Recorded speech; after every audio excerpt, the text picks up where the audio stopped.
My name is Elena Ward, and if you had met me 3 years ago, you would have thought I was the luckiest woman alive.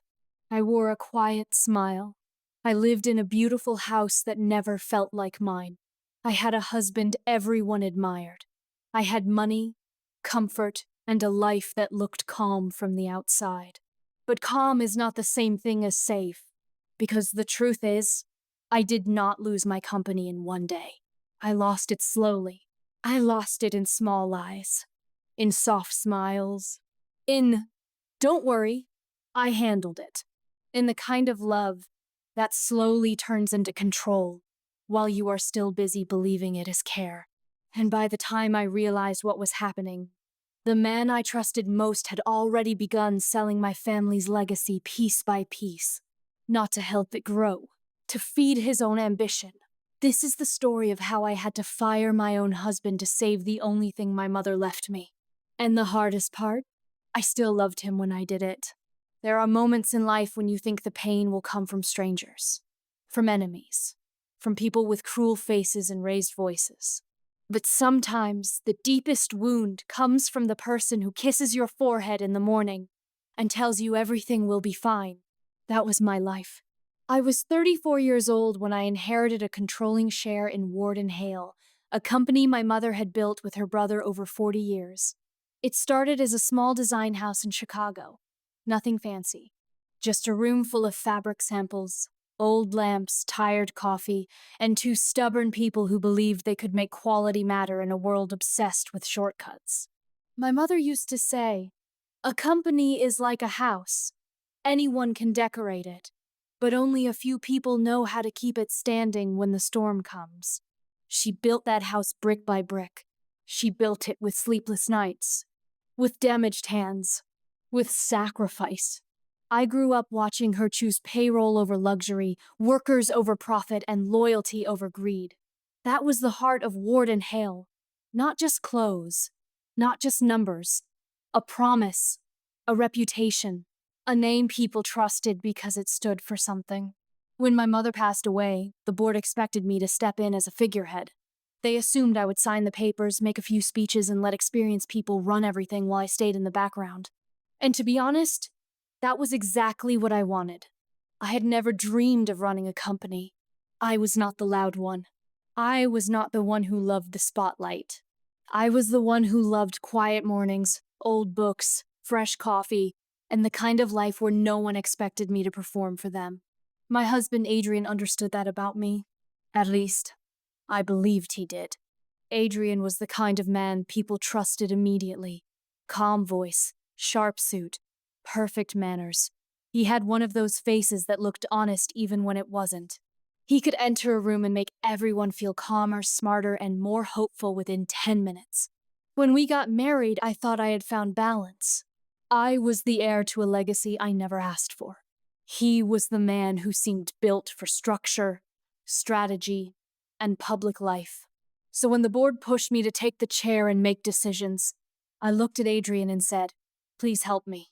I need someone I trust. I need someone who can handle the daily operations." He smiled like I had given him a gift. "I would love to," he said. "You never liked the pressure anyway. Stay above it. I'll handle the details." I remember feeling relieved. Relief is dangerous when it comes too easily, because I did not notice the first warning signs. Or maybe I noticed them and told myself they were nothing. At first it was small. A vendor I had approved was suddenly replaced by one Adrian preferred. A department head I respected was quietly moved to a lower role because the numbers weren't strong enough. A fabric line my mother had fought to protect was dropped because the margins were outdated. He spoke in a language of efficiency and growth, and everyone around him nodded because it sounded smart. I told myself he was being practical. I told myself he was improving things. I told myself that maybe I was too emotional because this company was tied to my mother, and grief made people sentimental. So I stayed quiet. That was my first mistake. The second mistake was love, because Adrian was still Adrian at home. He still kissed my cheek at night. He still asked about my day. He still brought me tea when I stayed up late reading old reports from my mother's office. And when I voiced concern, he would take my hand and say, "Babe, I'm doing this for us, for the future. You trust me, right?" And I did. God help me, I did. Months passed. The company changed. Not all at once. That would have been easier to catch. Instead, the changes came dressed as progress. He cut staff in places where my mother had always kept people because she knew families depended on those jobs. He shifted production overseas, without telling the longtime workers first. He replaced our in-house quality team with an outside consultant group that cared more about speed than craftsmanship. He began meeting with a private equity firm called Black Ridge Capital. I had heard their name before. Everyone in business had. They were famous for reviving companies. That was their polite word. The less polite word was stripping. They bought legacy brands, cut them open, sold the good parts, and left the rest to die. The first time I saw the meeting notes with their name on them, my stomach turned. I walked into Adrian's office and held up the folder. "What is this?" I asked. He barely looked up. "A strategic partnership. With Black Ridge." "Yes. They destroy companies. They restructure underperforming assets," he corrected. I stared at him. This company is not an asset. It's my mother's life. That made him pause. Just for a second. Then he leaned back and gave me a patient smile. The kind adults use on children when they think they're being irrational. "Elena, I know this is hard for you, but you have to stop seeing things emotionally and start seeing them realistically." I laughed, but there was no humor in it. "Realistically? You want to hand over my family company to corporate wolves and call it realism? They're investors. That's how the world works." "No," I said. "That is how greed works." He stood up then, a little too quickly. "And this," he said, tapping the folder, "is exactly why I took over operations in the first place. You care too much about the sentimental side to make the hard decisions." My face went cold. "I asked you to help me," I said. "You asked me to save you from drowning." The words hit like ice water. I remember blinking at him, trying to understand what he had just said. Save me. That was how he saw it. Not partnership. Not support. Not love. Rescue. Control dressed as rescue. I left the room without another word, but my hands were shaking so badly I could barely close the door behind me. That night I sat alone in the dark library my mother used to love and stared at her photo on the mantel. She looked so strong in that picture. I whispered, "What am I supposed to do now?" Of course, she did not answer, but maybe she did in the only way she could. Because the next morning I found one of her old notebooks in a box I had never opened. Inside were pages of handwritten notes, old production targets, supplier contacts, board observations, and one line repeated more than once in the margin: "Never confuse quiet with powerless." I read it over and over. Never confuse quiet with powerless. That was my mother speaking directly to me. And for the first time in months, I stopped feeling like a guest in my own life. I started paying attention. I read every financial report. I reviewed every transfer. I asked for contracts. I checked email histories. I listened more than I spoke. What I found made my hands go numb. Adrian had not just been negotiating with Black Ridge. He had already agreed in principle to a staged acquisition plan. Not a full sale. Not yet. Something worse. A slow handoff.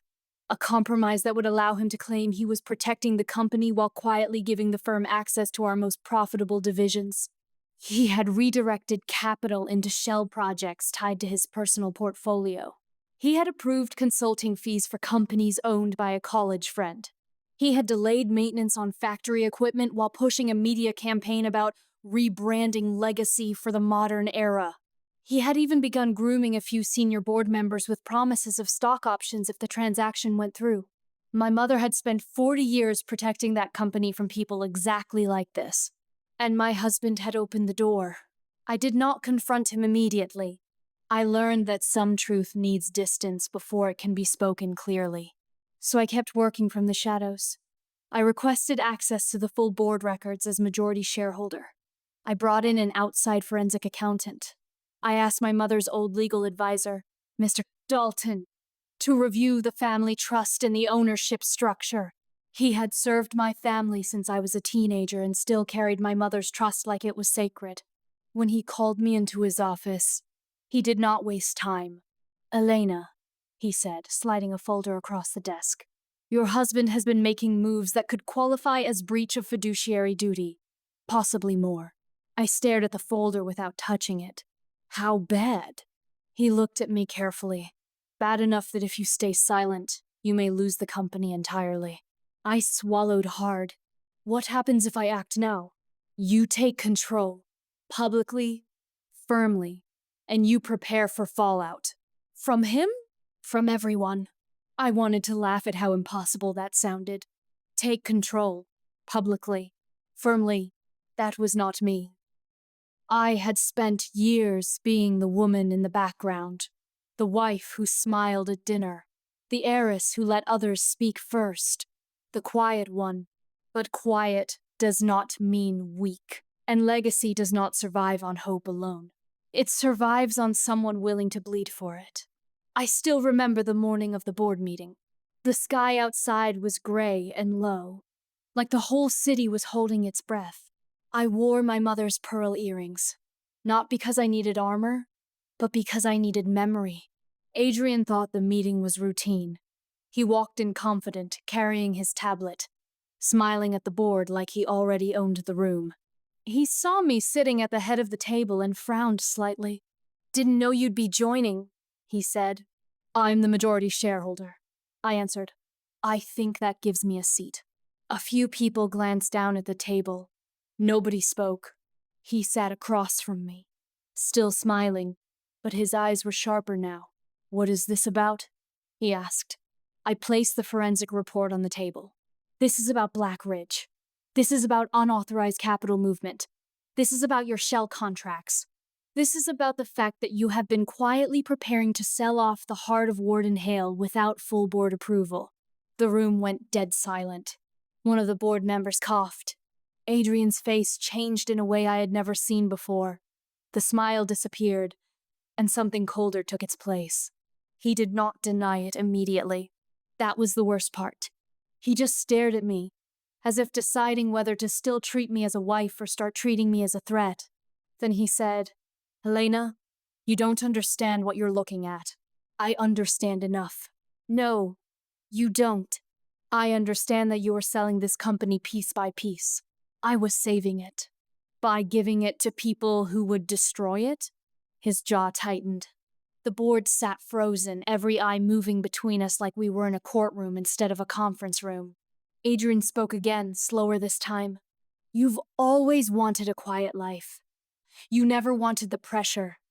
You never wanted to be the one who made the hard calls. So I made them for you." I felt my chest tighten. He said that so easily, as if that explained everything. As if taking something from me and calling it love could make it noble. "I trusted you," I said. His expression softened for a second, and for one terrible moment I thought he might be human again. Then he leaned forward and said, "And you should have been grateful." Something inside me cracked. Not loudly, not with shouting, just a clean, terrible break. I looked around that room full of people waiting for someone else to decide what truth was allowed to exist. Then I stood up. My voice was quiet when I spoke, but it carried. "Adrian Ward," I said, "you are suspended from all operational authority effective immediately." He blinked. I continued, "The board will be informed of the full investigation. Security will escort you from this meeting. Your access to company systems is revoked. Any further communication will go through legal counsel." No one moved. He stared at me like I had slapped him. Then he laughed once, short and ugly. "You wouldn't do this." "I already did." "You're emotional." "No," I said, looking him straight in the eye. "I'm awake." The room erupted then. People talking, chairs shifting, someone asking for clarification, someone else demanding documentation. But all of it faded behind the sound of my own heartbeat. Because I was not thinking about the board anymore. I was thinking about the man I married.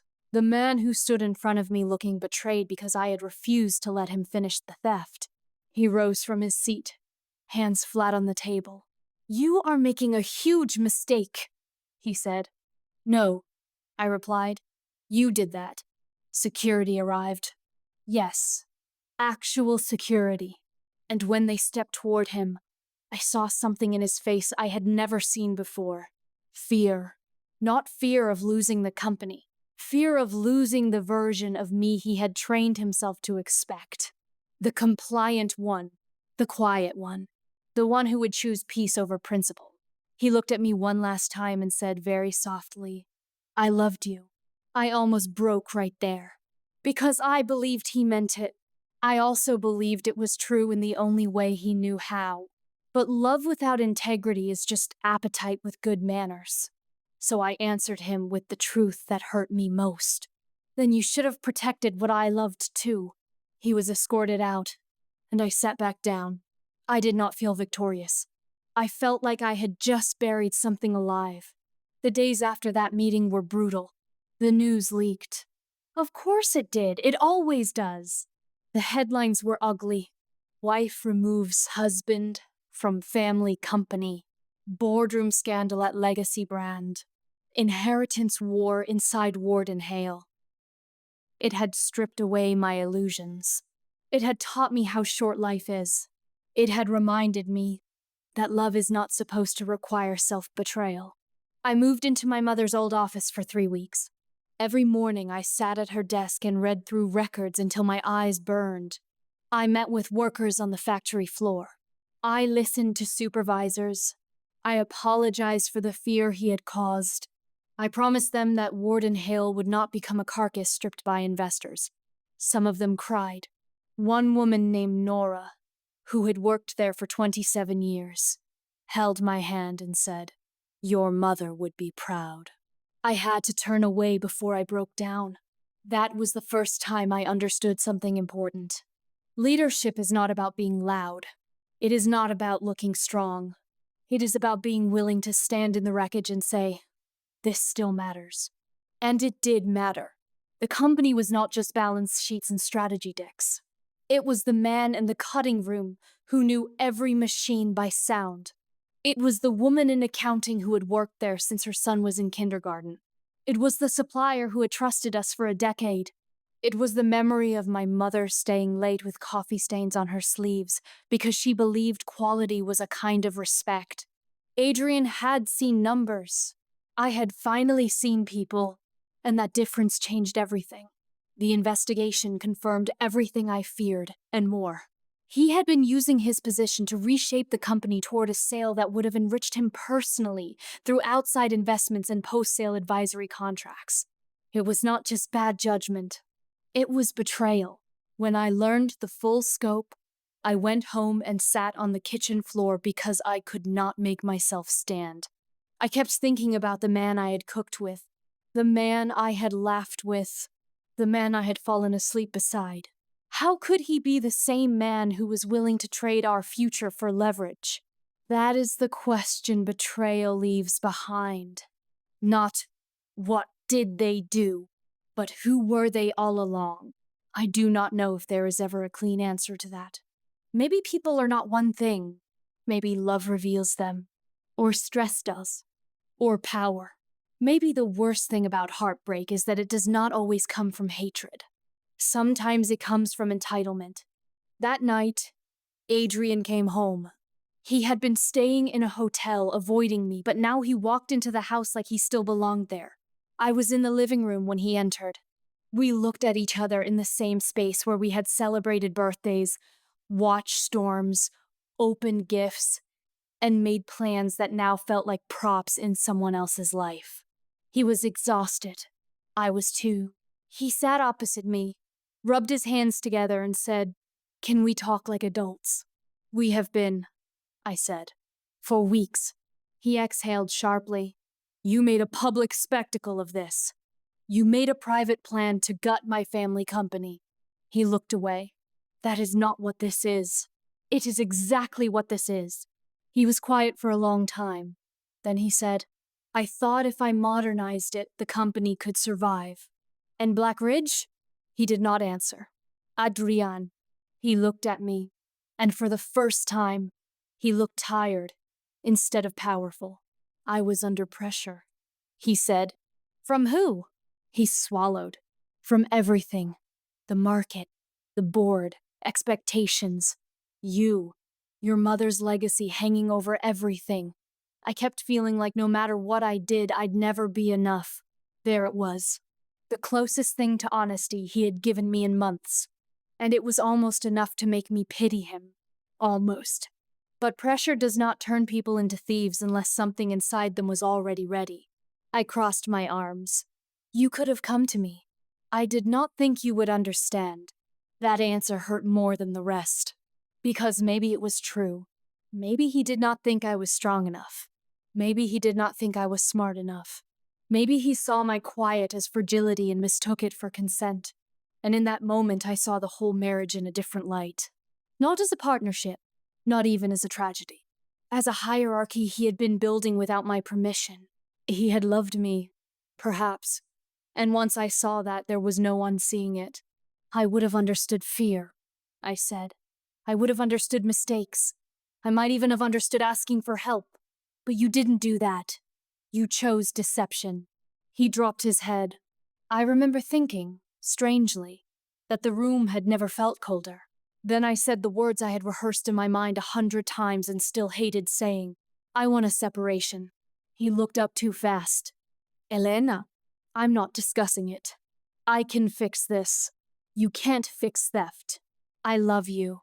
I closed my eyes for a second. There it was again. Love. Always used at the exact moment when responsibility became unavoidable. I opened my eyes and said, Maybe you do. But love is not enough to rebuild trust after you burn the house down. He did not answer, because there was nothing left to say. The divorce was ugly, but not as ugly as people expected. He fought hard at first. Then, when the documents, records, and board findings became impossible to deny, he stopped fighting the facts and began fighting the narrative. He wanted to be seen as misunderstood, a man under pressure, a modernizer punished for trying to save the old way. But the workers knew, the board knew, the lawyers knew, and I knew. That mattered more than his version. There was a hearing 6 months later where a judge asked me why I had waited so long to act. I remember looking down at my hands before I answered. Because I loved him, I said. Then I lifted my head. And because I thought love meant patience, I've learned that love without boundaries becomes permission for harm. I waited because I hoped he would remember who we were. But when he started selling the company, he stopped being my partner and became my opponent. The courtroom was silent. Not because it was dramatic, because it was true. And truth has a way of stilling a room. In the end, I kept control of Warden Hale. Not because I wanted more power. Not because I enjoyed winning. Not because I needed to prove anything to the world. I kept it because my mother's legacy was not supposed to become someone else's exit strategy. We renegotiated contracts. We restored the workers' positions that had been cut unfairly. We canceled the Black Ridge pathway completely. We rebuilt internal oversight. We brought craftsmanship back to the center. We invested in the people who had held the company together while others were busy exploiting it. It was not fast. It was not glamorous. It was hard. Real hard. Some days I missed the simple life I had once wanted. Some days I wondered what my marriage would have become if Adrian had been honest from the beginning. Some days I hated that I had to become the kind of woman who could sit in a boardroom and say no without trembling. But then I would walk through the factory floor and see rows of workstations, families, light, purpose, and the living proof that legacy is only alive when someone protects it. And I would know I made the right choice. Not the painless choice. The right one. People still ask me sometimes whether I regret firing my husband. The answer is complicated. I regret that he made me choose. I regret that love and legacy had to collide in such a brutal way. I regret the version of myself that believed being gentle meant being silent. I regret the years I lost while pretending control was the same as care. But do I regret saving the company? No. Do I regret protecting the people who built their lives around it? No. Do I regret finally learning that my voice was not a threat but a responsibility? Absolutely not. Because here is the truth I never understood when I was younger. You can love someone deeply and still refuse to let them destroy what matters. You can grieve them and still hold the line. You can forgive parts of them and still never trust them again. You can break your own heart to keep a legacy alive. That is not cruelty. That is courage. And maybe that is what my mother was trying to teach me all along. Never confuse quiet with powerless. I was quiet for a long time. Too long. But when I finally spoke, the room changed. My company survived. My marriage did not. And people think that means I lost something. Maybe I did. But I also gained something I had never truly owned before. Myself. So the answer to the question is this. Can you protect a legacy without destroying the person you chose to share it with? Sometimes no. Sometimes the person you love is the one standing in front of the fire with a match in hand, smiling like they are helping you. And in that moment, protecting the legacy means accepting that love alone cannot save what greed is determined to ruin. It means choosing truth over comfort, principle over illusion, future over fantasy. And when that choice costs you the person you thought would stand beside you forever, you make it anyway. Because some names are too precious to sell, some promises are too old to betray, and some legacies are too important to let die quietly. My name is Elena Ward, and I did not just inherit a company. I inherited a responsibility, one that nearly cost me everything. But in the end, I kept the only thing my mother truly wanted for me. Not the business, not the title, not the power. The strength to protect what matters, even when my own heart was the price.